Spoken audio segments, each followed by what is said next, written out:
اسرائیلی فلسطین تنازع میں سعودی عرب کھل کر میدان میں آ گیا۔ سعودی عرب کی کابینہ نے غزہ کے باشندوں کی جبری بے دخلی، پٹی پر دوبارہ قبضے اور بستیوں کی تعمیر سے متعلق اسرائیلی عزائم کو مسترد کر دیا۔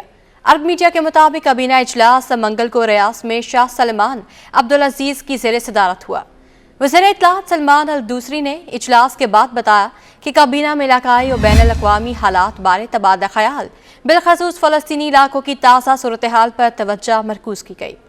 اجلاس میں غزہ کی پٹی پر ناجائز قبضہ بحال کرنے، یہودی بستیوں کی تعمیر اور غزہ سے اس کے باشندوں کی بے دخلی سے متعلق اسرائیلی حکام کے بیانات کو مسترد کیا گیا۔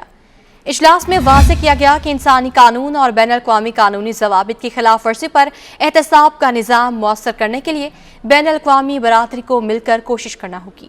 دوسری جانب برطانیہ میں سعودی عرب کے سفیر نے کہا ہے کہ وہ غزہ کی پٹی میں فوری جنگ بندی چاہتے ہیں۔ ان کا کہنا ہے کہ 7 اکتوبر سے پہلے سعودی عرب اسرائیلی تعلقات سے بہت نزدیک تھا، 7 اکتوبر کے بعد بھی تعلقات قائم کرنے پر یقین رکھتے ہیں۔ سعودی سفیر نے مزید کہا کہ اسرائیل سے تعلقات قائم کرنے کے لیے 1982 سے دلچسپی لے رہے ہیں۔ انہوں نے یہ بھی کہا کہ اسرائیل ایک حقیقت ہے جس کے ساتھ رہنا ہے، مگر فلسطینی ریاست کے قیام کے بغیر تعلقات ناممکن ہیں۔ ادھر امریکہ نے فلسطینیوں کو غزہ سے باہر آباد کرنے کی بھی تجاویز کی مخالفت کر دی ہے۔ امریکی وزیر خارجہ اینٹونی بلنکن کا کہنا ہے کہ امریکہ فلسطینیوں کو غزہ سے باہر آباد کرنے کی کسی بھی تجویز کی مخالفت کرتا ہے۔ دورہ مشرق وسطیٰ پر اسرائیلی حکام سے ملاقاتوں کے بعد امریکی وزیر خارجہ نے اپنے بیان میں کہا کہ غزہ جنگ کا جلد خاتمہ چاہتے ہیں۔ امریکی وزیر خارجہ اینٹونی بلنکن کا کہنا تھا کہ اسرائیلی وزیر اعظم سے ملاقات میں غزہ میں شہریوں کا جانی نقصان کم کرنے اور فلسطینی ریاست کے قیام کی ضرورت پر زور دیا ہے۔ امریکی وزیر خارجہ اینٹونی بلنکن نے قطر کا دورہ بھی کیا، جہاں انہوں نے قطری وزیر اعظم محمد بن عبد الرحمن بن جاسم سے ملاقات کی، جس میں فلسطین کی صورتحال پر تفصیلی تبادلہ خیال کیا گیا۔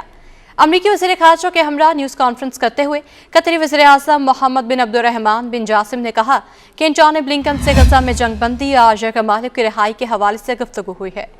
غزہ کی صورتحال انسانیت کا کڑا امتحان ہے۔ دنیا نے غزہ کے شہریوں کی تکالیف پر بے حسی کا مظاہرہ کیا۔